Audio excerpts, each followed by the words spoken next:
नमस्कार दोस्तों, सोशियोलॉजी पाठशाला यूट्यूब चैनल में आप सभी का स्वागत है। आज हम लोग पढ़ेंगे दबाव समूह, प्रेशर ग्रुप। दबाव समूह इंग्लिश में लिखते हैं प्रेशर ग्रुप। प्रेशर ग्रुप यानी दबाव समूह वह समूह होता है जो राजनीति में भाग तो नहीं लेता, किंतु व्यक्तियों का एक संगठन, मजबूत संगठन होता है जो सरकार पे दबाव डालता है कि सरकार के फैसले या सरकार की नीतियों को बदलाव लाने के लिए प्रेशर करता है, दबाव डालता है। तो ऐसे समूह को हम दबाव समूह कहते हैं। तो दबाव समूह का जो है सर्वप्रथम उल्लेख जो है ओडेगार्ड ने किया था। ओडेगार्ड ने सबसे पहले जो है दबाव समूह का प्रयोग किया था, और उसके बाद एलन वाल जो नाम के विद्वान हैं, उन्होंने दबाव समूह के स्थान पे क्या कहा है? प्रभाव ग्रुप। प्रभाव गुट जो है वह क्या है? दबाव समूह से अच्छा है। दबाव समूह ना करके उसको क्या कहिए? प्रभाव गुट। व्यक्तियों का ऐसा गुट है जो लोग प्रभावित करता हो, सरकार को भी प्रभावित करे या किसी भी प्रकार के प्रभाव को स्थापित करने में सफल होता है, तो उसे प्रभाव गुट के नाम से जाना जाता है। उसके बाद एलन पीटर नाम के विद्वान हैं, उन्होंने कहा कि संगठित समूह। दबाव समूह के स्थान पे क्या कहा? संगठित समूह। यह व्यक्तियों का संगठन होता है, समूह के रूप में कार्य करता है, और यह क्या करता है? प्रेशर सरकार पे बनाता है नीतियों के बदलाव के लिए। तो इसलिए इसे संगठित समूह कहना उचित होगा, न कि दबाव समूह कहिए। तो मुख्य रूप से विभिन्न विद्वानों ने इसे दबाव समूह कहा है। केवल इन दो विद्वानों ने इस प्रकार से बताने का प्रयास किया है, इसलिए इसे महत्व न देते हुए इसे दबाव समूह ही कहा जाता है, प्रेशर ग्रुप ही कहा जाता है। इसके बारे में आज हम लोग जानेंगे। दबाव समूह को विशिष्ट हित समूह कहा जाता है, यानी कि यह विशिष्ट व्यक्ति या कुछ हितों की पूर्ति के लिए दबाव बनाते हैं सरकार पे, समाज की नीतियों के लिए। इसे इन्हें विशिष्ट हित या दबाव समूह के नाम से जाना जाता है। ये हित समूह को किसी व्यवस्थित संस्था या संगठन में सरकार की नीति निर्माण प्रक्रिया को अपने दबाव में प्रभावित करते हैं। यह संगठन है, कोई संस्था हो सकती है या कोई संगठन होता है जो व्यक्ति प्रेशर करता है, दबाव बनाता है सरकार की नीति के निर्माण में चेंज करने के लिए या नीतियां बनाने के लिए प्रेशराइज करता है, प्रेशर देता है कि इस प्रकार की नीतियां गलत हैं, इस प्रकार की नीतियां होनी चाहिए। तो यह दबाव समूह के नाम से जाना जाता है। दबाव समूह कहलाता है।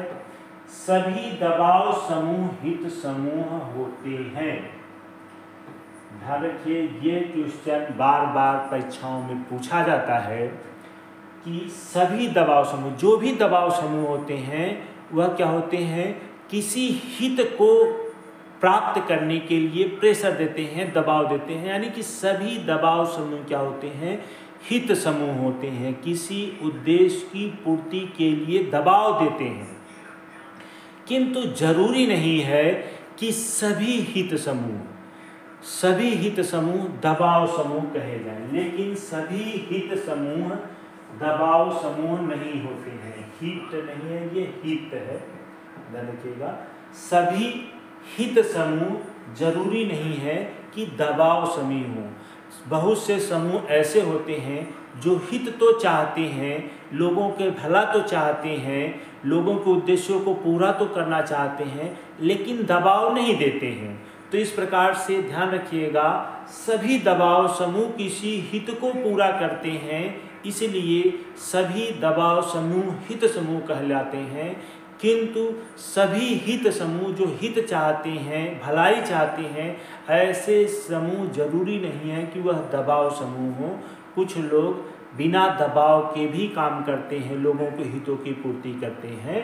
तो इस प्रकार से सभी हित समूह सभी दबाव समूह हित समूह हैं, सभी हित समूह दबाव समूह नहीं कहलाते हैं। फिर आते हैं दबाव समूह की कुछ विशेषताएं होती हैं।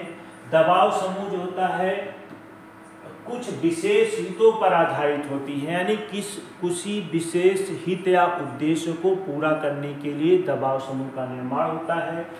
दबाव समूह जो होती है व्यवस्थित संरचना होती है, एक संरचना होती है, कई व्यक्ति होते हैं जो समाज को सरकार को क्या करते हैं, संगठन के आधार पर क्या करते हैं, प्रभावित करने का प्रयास करते हैं। दबाव समूह का मुख्य रूप से उद्देश्य क्या होता है, सरकार की नीति निर्माण प्रक्रिया को क्या करना है, प्रभावित करना होता है। संगठित होकर के क्या करते हैं, सरकार की नीतियों को प्रभावित करते हैं। दबाव समूह जो होता है राजनीति में प्रत्यक्ष रूप से भाग नहीं लेता है, मतलब कि राजनीतिक दल या राजनीति में भाग लेने का काम जो है दबाव समूह नहीं करते हैं। यह केवल व्यक्तिगत हित में, व्यक्ति के हित में काम करते हैं और सरकार की नीतियों को परिवर्तित करने का काम करते हैं। दबाव समूह का वर्गीकरण जो है कई व्यक्तियों ने किया है, उसमें फ्रेडरिक का जो है वर्गीकरण है कि सामान्य हित, विशेष हित, दो भागों में जो है फ्रेडरिक ने दबाव समूह को बांटा है। सामान्य हित मतलब कि सभी व्यक्तियों के हितों की पूर्ति के लिए जो समूह दबाव समूह बनाए गए होते हैं उसे सामान्य हित दबाव समूह के नाम से जाना जाता है। और कुछ विशेष हित को ध्यान में रख करके जो दबाव समूह बनाया जाता है उसे विशेष हित समूह के नाम से जाना जाता है। विशेष हित समूह, ये गलत लिखा हुआ है, विशेष हित समूह। उसके बाद ब्रांडन का वर्गीकरण है। ब्रांडन ने वर्गीकृत किया है सामुदायिक हित समूह और क्या है, संघात्मक हित समूह, जो होते हैं दो प्रकार से विभाजित किया है। एलमंड और पावेल का वर्गीकरण है संस्थागत हित समूह और क्या है, सहचार्यात्मक हित समूह के नाम से इन्होंने विभाजित किया हुआ है। तो इस प्रकार से दबाव समाजशास्त्र में अध्ययन किया जाता है। तो दबाव समूह समाप्त होता है। धन्यवाद।